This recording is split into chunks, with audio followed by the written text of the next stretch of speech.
Hello అండి. నమస్తే. Welcome to my channel. నేను మీకు ఈరోజు చాలామంది టైలరింగ్ రాదు గానీయండి మీరు చెప్పే వీడియోస్ బావుంటున్నాయి. మేము ట్రై చేస్తాం అంటున్నారు కదా! సో, టైలరింగ్ రాదు అనేదేమీ లేదండి. నేను కూడా ఏంటంటే ఫస్ట్‌లో స్టిచ్ చేయాలంటే చాలా కష్టపడి ఆఖరికి ఒకసారి మిషన్ నీడిల్ ఉంటుంది కదా! దాన్ని చేతి మీదకి ఎక్కించుకున్నాననమాట. సో, అంత కష్టపడితేనే ఈరోజు ఇలా కుట్టడం అనేది సో, నాకు తెలిసిన టిప్స్ ఏవో కొన్ని చెప్తానండి. స్కిప్ కొట్టకుండా చూడండి. సో, అస్సలు టైలరింగ్ రావట్లేదు అని విసిగిపోయిన వాళ్ళేంటంటే, ఈ ట్రిక్ ఫాలో అవ్వండి. వస్తుంది. డెఫినెట్‌గా వస్తుందనమాట. అందుకే నేను వాళ్ళ కోసం పర్టిక్యులర్‌గా ఈ వీడియో చేస్తున్నాను. సో, మీరిదే ముందుగా నా ఛానల్ చూస్తున్నట్టయితే గనుక నా వీడియోస్ ఒకసారి చూడండి. మీకు నచ్చితే సబ్స్క్రైబ్ చేసుకోండి. కింద రెడ్ కలర్‌లో సబ్స్క్రైబ్ బటన్ ఉంటుంది. పక్కన బెల్ ఉంటుంది. కంపల్సరీ టచ్ చేసి యాక్టివేట్ చేసుకోండి. అప్పుడే నేను ఎప్పుడు ఏ వీడియో అప్‌లోడ్ చేసినా నోటిఫికేషన్ చూపిస్తుంది. సో, ఫస్ట్ ఇలాగా ఒక వైట్ పేపర్ తీసుకోండి. వైట్ పేపర్ తీసుకొని ఏదో ఒక డిజైన్ నేను చూపిస్తున్నాను గదా! అంటే అలా అనే గాదు. మీరేదో ఒక డిజైన్ దాని మీద డ్రా చేసుకోండి. నేను ఐడియాకి ఒకటి డ్రా చేస్తాను చూడండి.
ఓకేనండి. నేను ఏదో నర్సరీ పిల్లలకి చూపించినట్టు చెట్టు డిజైన్ గీసాను అనుకోకండి. ఎందుకు ఇది గీసానంటే, కింద స్ట్రెయిట్ లైన్స్ గీసాను కదండీ! ఆ స్ట్రెయిట్ లైన్స్ చూసారు గదా! ఆ స్ట్రెయిట్‌గా కుట్టడం వచ్చిందంటే మనకి అంచులు ఫోల్డింగ్స్ చేసి కుట్టడం అయన్నీ కూడా ఈజీగా వస్తుందనమాట. దానికోసం స్ట్రెయిట్ లైన్ గీసాను. స్ట్రెయిట్ లైన్ అనేది మస్ట్ కదా! మనకి స్ట్రెయిట్ స్టిచ్చింగ్ వస్తుంది. అలాగే ఈ చూడండి ఈ కర్వ్స్ ఏంటైతే గీసానో అవి కుట్టడం వచ్చిందంటే మనకి చంకలు, మెడలు చాలా ఈజీగా కుట్టడం వస్తుంది. అలాగే ఈ పై షేప్స్ ఏవైతే ఉన్నాయో నెక్ లైన్స్ ఉంటాయి గదా! నెక్ లైన్స్‌కి ఎక్కువగా మనం యూజ్ అవుతాయన్నమాట. సో, ఈ 3 షేప్స్ మీకు కుట్టడం వచ్చినియి అనుకోండి, మీరు చక్కగా మిషన్‌లో స్టిచ్ చేయగలుగుతారు. సో, ఇప్పుడు అసలు ఇవి ఎలా స్టిచ్ చేస్తాం పేపర్ మీద గీసాను గదా! నేను చూపిస్తాను చూడండి.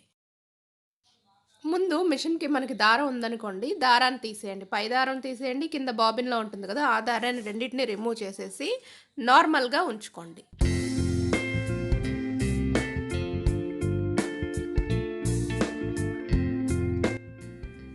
ఇప్పుడు ఈ పేపర్ మీద మనం ఏదైతే డ్రాయింగ్ గీసుకున్నామో దాన్ని ఒక్కొక్కటి కుట్టటానికి ట్రై చేయండి దారం లేకుండా. ఓకేనా? మనకి నీడిల్ ఏ డైరెక్షన్‌లో అయితే ఉంటుందో ఆ డైరెక్షన్ ముందుకి ఆ డిజైన్‌ని తీసుకురండి. తీసుకొచ్చి మీరు మోటార్‌తో రన్ చేయగలిగితే మోటార్‌ని రన్ చేసి నిదానంగా స్టిచ్ చేయండి బిగినర్స్ కాబట్టి. లేదంటే వీల్ ఉంటుంది కదా! మనకి సైడ్ వీల్ నిదానంగా చూపిస్తాను నేను.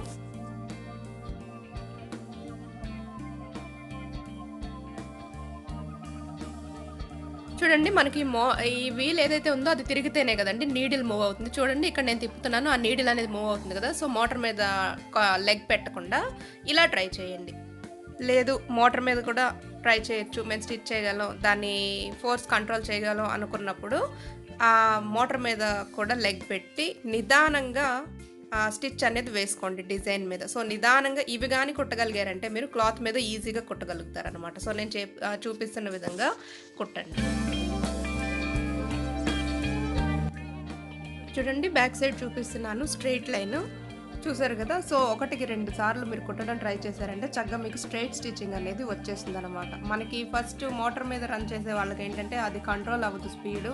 పక్కకెళ్ళిపోతుంటుంది. లేపోతే నేను చెప్పినట్టుగా చేతుల మీదకి ఎక్కిపోవచ్చు నీడిల్. సో, అలాంటివన్నీ ఉన్నా కూడా ఏం పర్వాలేదు. నిదానంగా మీరు ట్రై చేశారంటే మాత్రం చక్కగా వస్తుంది. సో, ఇలా ఒక పేపర్ తీసుకొని ఇలా చూడండి స్ట్రెయిట్ లైన్స్ కుడితే మీకు స్ట్రెయిట్ స్టిచ్చింగ్ అనేది వస్తుంది.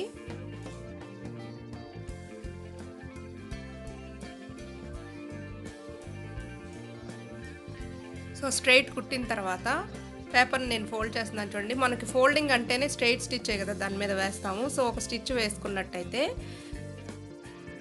మీకు తెలిసిపోతుందనమాట. సో, ప్రాక్టీస్ వచ్చే వరకు అలా ప్రాక్టీస్ చేసుకోవచ్చు మీరు. కర్వ్స్ కూడా కుట్టి చూపిస్తాను. కర్వ్స్ అనేవి ఎందుకంటే ఇప్పుడు స్ట్రెయిట్ కాబట్టి మనం ఈజీగా కుట్టేసాం. మరి కర్వ్స్ అలాగా స్ట్రెయిట్‌గా వెళ్ళిపోదు కదా! నీడిల్ అనేది. మనం తిప్పుకుంటా ఉండాలి. చూస్తున్నారు కదా! సో, నేను చూపిస్తున్న విధంగా యాక్చువల్‌గా ఈ కర్వ్ మనకేంటంటే డ్రెస్ సైడ్స్ ఓకేనా? కమీజ్ స్టిచ్ చేసుకున్నప్పుడు సైడ్ పార్ట్స్‌కి మనకి ఇట్లానే కుడతాం కాబట్టి సో, ఈ షేప్స్ అనేవి మనకలా వస్తాయి. సో, ఇవి కూడా అంత కష్టమేం కాదు. పైన ఏదైతే ట్రీ షేప్‌లో ఉందో అలాంటివి ఉన్నప్పుడు ఎలా కుట్టుకోవాలి ఓకేనా? అలాగే అది అయిపోయిన తర్వాత దానిపైన నెక్ లైన్స్ కోసం డ్రా చేశాను కదా! అవి వస్తే ఎలా కుట్టుకోవాలి ఓకేనా? సో, అందుకనే వీడియో ఫుల్‌గా చూడండి. మీకొక అవగాహన వస్తుందనమాట.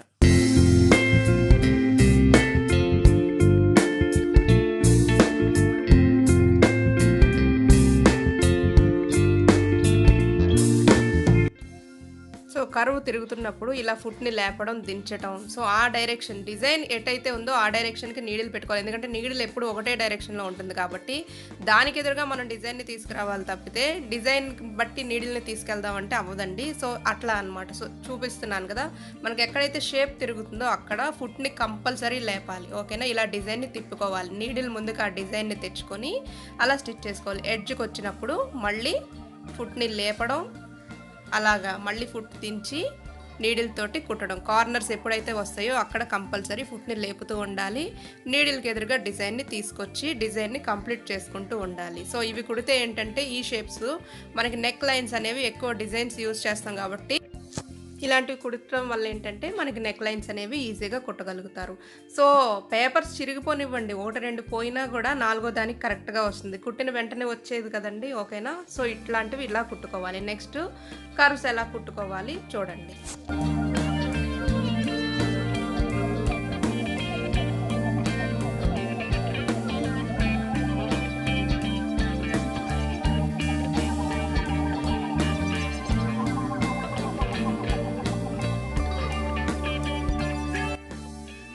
సో, కర్వ్స్ అంటే ఏంటంటే మనకి చంకలు, మెడలు ఓకేనా? కర్వ్స్ కదండీ! చంక, మెడ అంటేనే మనకి కర్వ్స్. సో, కర్వ్స్ అనేవి మనము ఇలా నిదానంగా ఫుట్‌ని లేపుతూ, దించుతూ కర్వ్ తిరిగేటప్పుడు అది క్లాత్ అనుకోండి. నేను పేపర్ మీద స్టిచ్ చేస్తున్నాను కదా! అది క్లాత్ అనుకోండి. ఆ క్లాత్‌ని మనం తిప్పుకుంటూ నీడిల్‌కి ఎదురుగా డిజైన్‌ని తీసుకురావాలనమాట. సో, అలా తిప్పుకుంటా నిదానంగా కుట్టుకోవాలి. చేతులు, మెడలు కుట్టుకునేటప్పుడు ఎప్పుడు కూడా మనకు స్పీడ్ పనికిరాదండి. మీరు బాగా ఎక్స్‌పర్ట్స్ అయిపోయారనుకోండి, కొంచెం స్పీడ్‌గా కుట్టుకోండి పర్వాలేదు గానీ, స్టార్టింగ్ బిగినర్స్ ఎవరైతే ఉంటారో వాళ్ళు మాత్రం నిదానంగా ఫుట్‌ని కంట్రోల్ చేసుకుంటూ, ఆ మోటార్ స్పీడ్ కంట్రోల్ చేసుకుంటూ, ఇలాగా నిదానంగా కుట్టుకోవాలనమాట. సో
సో, ఇవన్నీ కూడా ఎలా కుడుతున్నాను అనేది ఒకసారి బాగా అబ్జర్వ్ చేయండి మీరు. సో, మీకు కూడా కుట్టడం వస్తుంది. అలాగే ఏంటంటే, ఒకసారి డిజైన్ కుట్టిన తర్వాత బ్యాక్ సైడ్‌కి తిప్పి చూసుకుంటే, మీరది కరెక్ట్‌గానే అంటే పైనుంచి తెలిసిపోతుంది. బట్ బ్యాక్ చూసుకోండి మీకు ఇంకా బాగా తెలుస్తుంది మీరెలా కుట్టారనేది. ఇలాగే కొంచెం బాగా మీకు కుట్టడం వచ్చే వరకు ఇట్లాంటి కర్వ్స్ అనేవి గీసుకొని పేపర్ మీద ఓన్లీ నీడిల్ తోటి థ్రెడ్ లేకుండా స్టిచ్ చేయడం అనేది ప్రాక్టీస్ చేయండి. ఓకేనా? మీరు ఇట్లా ఫుల్‌గా రౌండ్స్ ఓకేనా? సర్కిల్స్. ఒకటి ట్రై చేయండి. సో, అలా కర్వ్స్ గీసుకొని ట్రై చేయండి. అట్లాంటి షేప్స్ అన్నీ కూడా మీరు ఎంప్టీ పేపర్ మీద ట్రై చేసుకోండి. అంటే నేను వైట్ పేపర్ చూపిచ్చాను. మీరు న్యూస్ పేపర్ మీద కుట్టుకోవచ్చు. బట్ కన్‌ఫ్యూజింగ్‌గా ఉంటుంది. లెటర్స్ ఉంటాయి కాబట్టి. సో, ప్లెయిన్ పేపర్ తీసుకొని ఇలా ట్రై చేయండి. మీకు టైలరింగ్ డెఫినెట్‌గా వస్తుంది. మరి మీకు ఈ వీడియో నచ్చితే లైక్ చేయండి. ఇలాంటివి ఇంకెన్నో నేర్చుకోవటానికి నా ఛానెల్‌ని సబ్స్క్రైబ్ చేసుకోండి. Thank you for watching.